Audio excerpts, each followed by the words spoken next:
Through the year 2024, Texas will be lucky enough to witness 2 solar eclipses, both of which happening in cities like San Antonio, Austin, Kerrville, and in Corpus Christi, Texas.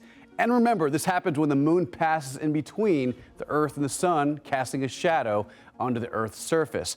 But when and exactly how is this going to happen? Well, fasten up. Let's explore the difference between annular and total solar eclipses.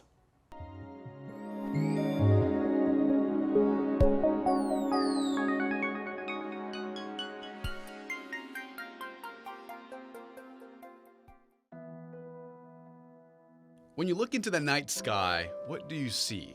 Stars, planets, comets. It makes you think how large everything is and how small we really are. And on Earth, we view these stars every single night. Something else we see is the moon that orbits our planet. Some planets like Jupiter, according to NASA, have over 80 moons. While we only have one, our moon can display some spectacular sights. From different moon phases to eclipses, these astronomical phenomena draw millions to watch. And some are rare to see, based on time, location, and the positioning of these celestial objects.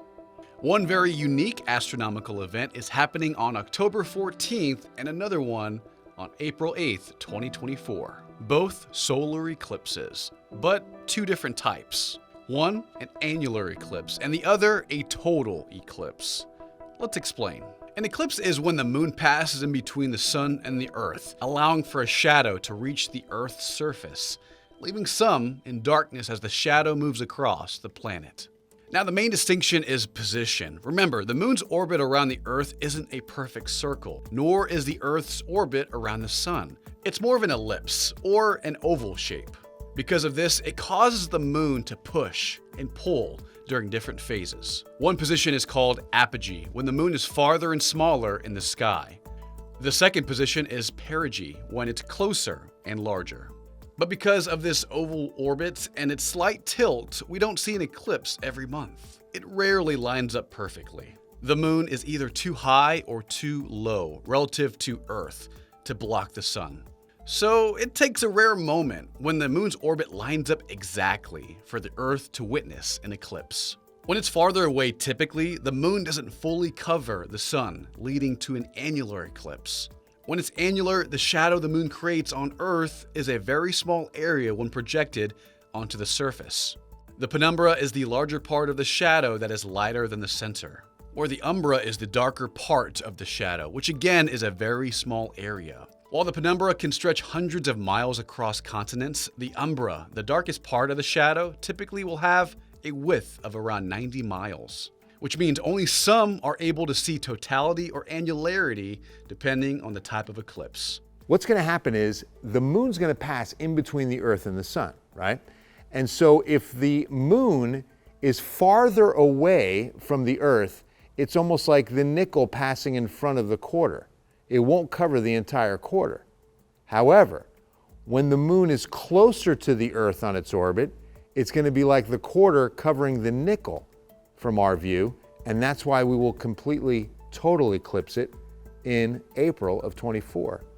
Annular eclipse it in October, total eclipse it in April. So an annular eclipse doesn't fully cover the sun, creating the ring of fire, whereas a total eclipse completely blocks out the face of the sun, creating a dark silhouette, and the outer light you see is the solar corona, the outermost layer of the sun's atmosphere. The corona is said to be hotter than the sun's actual surface, full of heat, plasma, and turbulent solar winds. Something you don't see every day.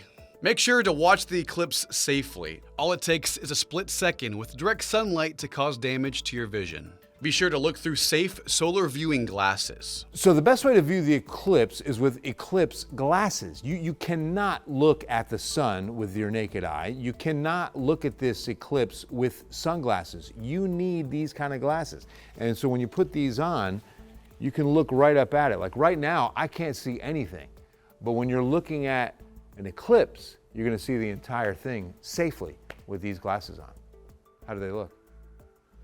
Looking good, Bill. Also, you may be in direct sunlight for several hours, so wear a hat, sunscreen, and protective clothing to further help prevent skin damage. So grab your solar eclipse glasses and find a good seat. And remember, a total solar eclipse will happen in April of 2024. But the next annular won't be visible until 2039. We have more information on KENS5.com/eclipse.